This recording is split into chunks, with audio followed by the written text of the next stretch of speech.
Shalom, apa kabarnya? Pasti antusias, sebagaimana saya juga antusias.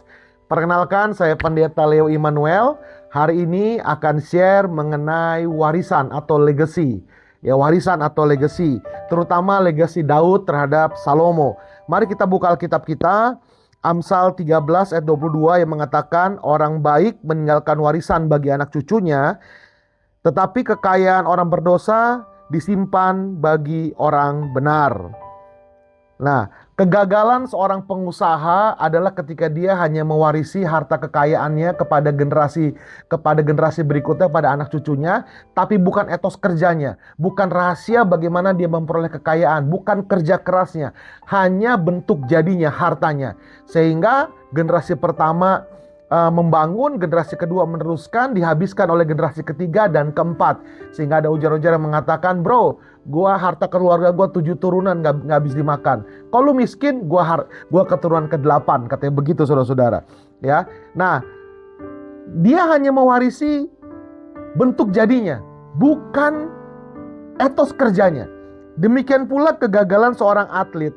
Kegagalan seorang atlet, dia hanya mewarisi kebanggaan berupa piala atau trofi atau kalungan medali kepada anak-anaknya, tapi bukan etos kerjanya. Bagaimana semangatnya dia latihan, bagaimana tekunnya dia, pantang menyerahnya dia. Sehingga saudara-saudara sekalian, jangan hanya menikmati makanannya, tanya resepnya, minta ajari masaknya. Jangan hanya mengagumi harta kekayaannya, jangan hanya mewarisi harta kekayaannya. Tanya bagaimana dia memperoleh kekayaan. Etos kerjanya pelajari, ikuti. Ya, ikuti. Jangan cuma mewarisi, bangga dengan kebesarannya sebagai seorang atlet, sebagai seorang binaragawan, tapi pelajari bagaimana dia meraihnya, kerja kerasnya, semangat pantang menyerahnya.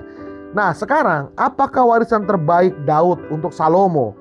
Ya, warisan terbaik untuk Salomo.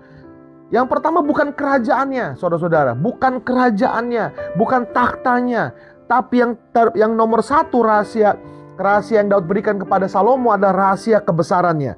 Di 1 Raja-Raja pasal 2 ayat 1 sampai 4 dikatakan, ketika saat kematian Daud mendekat, ia berpesan kepada Salomo anaknya, aku ini akan menempuh segala jalan yang fana, maka kuatkanlah hatimu dan berlakulah seperti laki-laki.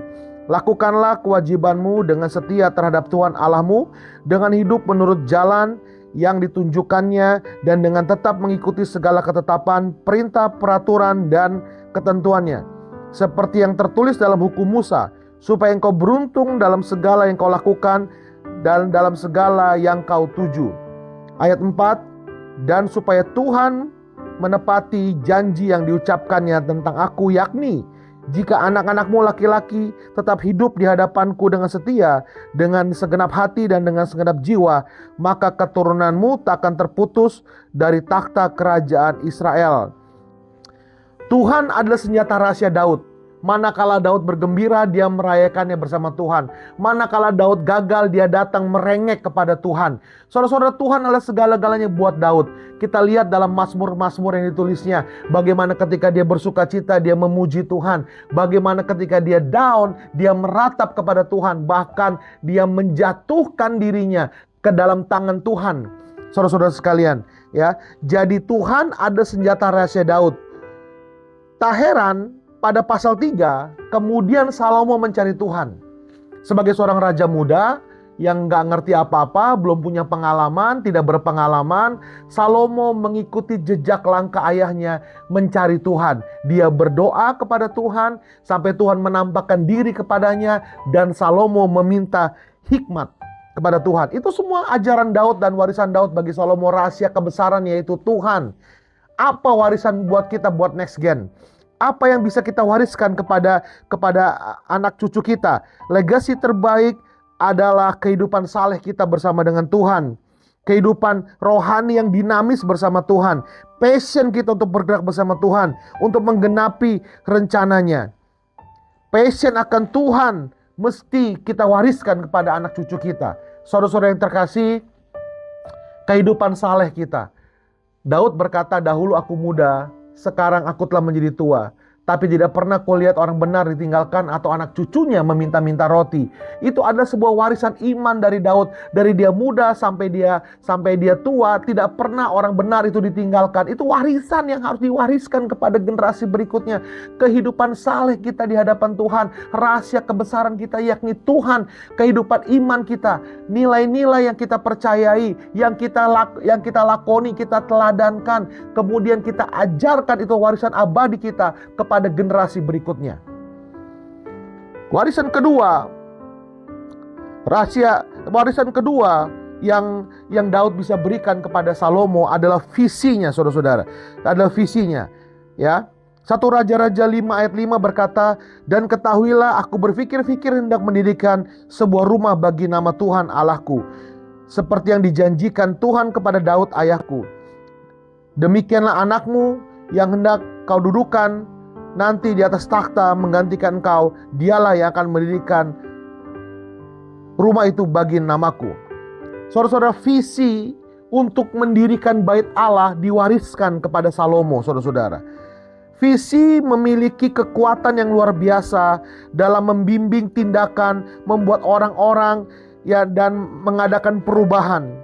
Dengan memiliki visi yang jelas dan akan menghilami seorang organisasi atau apapun juga untuk bergerak kepada tujuan.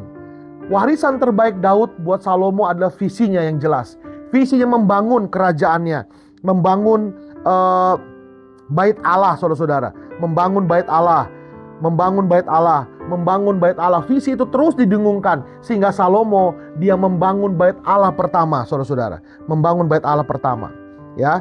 Nah, visi Allah yang tidak bisa dibangun oleh Daud ayahnya dibangun oleh Salomo. Visi besar yang Tuhan berikan ini belum tentu dapat terjadi zaman kita. Kita dapat visi dari Tuhan, belum tentu kita selesaikan di zaman kita. Belum tentu. Visi Tuhan itu besar, saudara-saudara. Visi Tuhan itu luas dan dalam sekali, sehingga belum tentu bisa diwariskan, diselesaikan dalam zaman kita. Generasi berikutnya lah yang akan menuntaskan visi Tuhan tersebut. Di sini, saudara-saudara, kita melihat pentingnya sebuah regenerasi, sebuah generasi yang dengan sengaja dipersiapkan bagi pekerjaan Tuhan, bagi pembangunan bait Allah. Pentingnya kita memperlengkapi generasi berikutnya, mewarisi mimpi-mimpi, mewarisi visi kita, membangun mereka. Di sini pentingnya keteladanan, pentingnya pemuridan, sehingga generasi berikutnya bisa bergerak dengan spirit yang sama dengan seperti kita, saudara-saudara sekalian. Yang ketiga, yang terakhir, yang Daud warisi kepada Salomo adalah nama baik. Bukan hanya visi, bukan hanya rahasia kebesarannya yang Daud berikan kepada Salomo, namun juga jalan, nama baik berupa jalan, saudara-saudara, untuk mengerjakannya. Dalam 1 Raja-Raja pasal 5 ayat 7-8 dikatakan, "Maka segera sesudah Hiram mendengar pesan dari Salomo itu, dia sangat bersuka cita, serta berkata, 'Terpujilah Tuhan pada hari ini, karena telah memberikan kepada Daud seorang anak yang bijaksana untuk mengepali bangsa yang besar ini.' Lalu Hiram mengutus orang kepada Salomo, katanya, 'Aku telah mendengar pesan yang kau suruh sampaikan kepadaku tentang kayu aras dan kayu sanobar. Aku akan melakukan segala yang kau kehendaki.'" Siapakah Hiram? Beliau adalah Raja Tirus, bersahabat dengan Daud. Tirus memiliki hutan yang besar, hutan sanobar dan aras yang menjadi bahan kayu utama untuk bangun bait Allah. Jika seandainya hubungan Hiram dan Daud tidak baik, saudara-saudara, tentunya Hiram akan mengabaikan permintaan Salomo. Tetapi karena Daud punya hubungan yang baik, Daud menaruh nama baiknya, saudara-saudara, sehingga Hiram menaruh pandangan positif terhadap Daud, pasangan positif terhadap Salomo, sehingga dia mengizinkan, bahkan suruh ngambil, silahkan ambillah kayu sebanyak-banyaknya, begitu, saudara-saudara, ya. Nah, sehingga Daud membuka jalan bagi Salomo, saudara-saudara. Nama baik merupakan aset yang tak ternilai harganya. Nama baik yang kita tinggalkan, saudara-saudara, di dunia yang semakin terhubung dan transparan seperti sekarang ini, reputasi individu atau organisasi dapat dengan cepat dibangun atau hancur. Hanya butuh viral, saudara-saudara. Ya, pentingnya nama baik tidak terbatas pada kehidupan pribadi, tapi juga berdampak besar pada kesuksesan, profesionalisme dan bisnis, terutama pelayanan. Nama baik yang kita tinggalkan, nama baik yang kita berikan kepada anak-anak kita, saudara-saudara.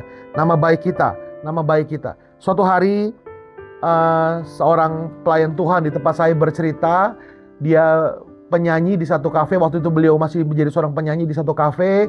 Beliau nyanyi dengan sangat bagus. Lalu ada seorang bapak selesai nyanyi ngajak ngobrol. Ditanya namanya siapa, dia sebutkan namanya dengan marganya. Lalu bapak ini mau ngangguk dan berkata, saya punya teman dulu dengan marga itu.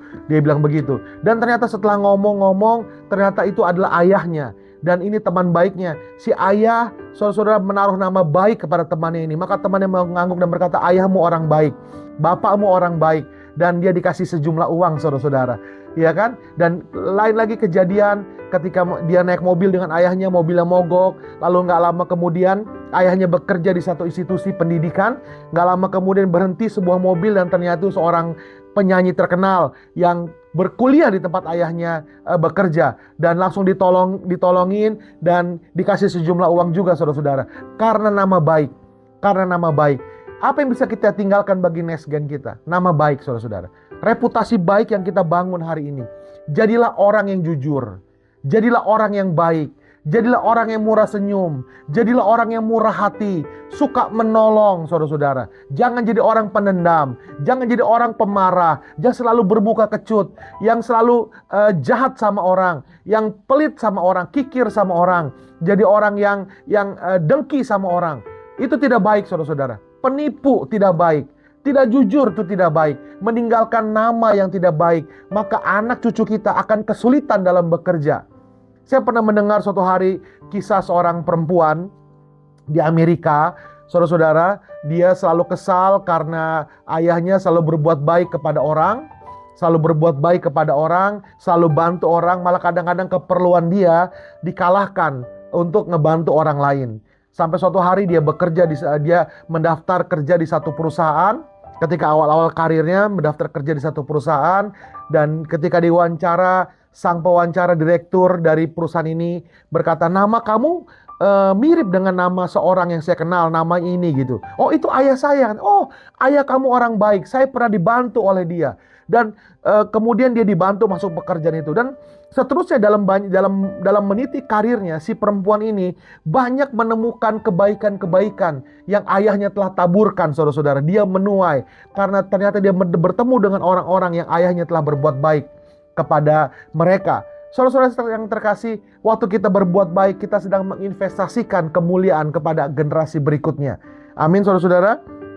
Nah, nama baik, pentingnya nama baik. Yang nomor satu, dia memuliakan Tuhan, memberikan kesaksian yang baik. Dan ketiga, melayani sesama, saudara-saudara. Ya, melayani sesama. Nama baik juga membangun reputasi, kepercayaan dalam hubungan, dan pengaruh dan mempengaruhi hal yang positif. Bapak, Ibu, saudara sekalian, miliki nama baik. Kita sedang membangun. Waktu kita berbuat baik, kita sebenarnya sedang memberkati generasi berikutnya. Dalam Alkitab selalu dikatakan Allah Abraham, Allah Ishak, Allah Yakub. Siapa Abraham? Ayahnya Ishak. Siapa Ishak? Ayahnya Yakub. Siapa Yakub? Anaknya Ishak. Siapa Ishak? Anaknya Abraham. Jadi gini, Allahnya Abraham menjadi Allahnya Ishak. Allahnya Ishak menjadi Allahnya Yakub dan keturunan Israel. Apakah generasi berikutnya akan sama seperti itu? Generasi next gen kita, apakah mereka akan memiliki iman seperti kita? Apakah mereka akan memiliki kebaikan-kebaikan yang telah kita taburkan, atau kejahatan yang telah kita taburkan? Semuanya bergantung kepada keputusan kita hari ini. Yuk kita menjadi seperti Daud yang telah mewarisi nama baik, mewarisi rahasia kebesaran yaitu Tuhan, saudara-saudara, dan mewarisi visi dan mewarisi nama baik. Shalom, Tuhan memberkati.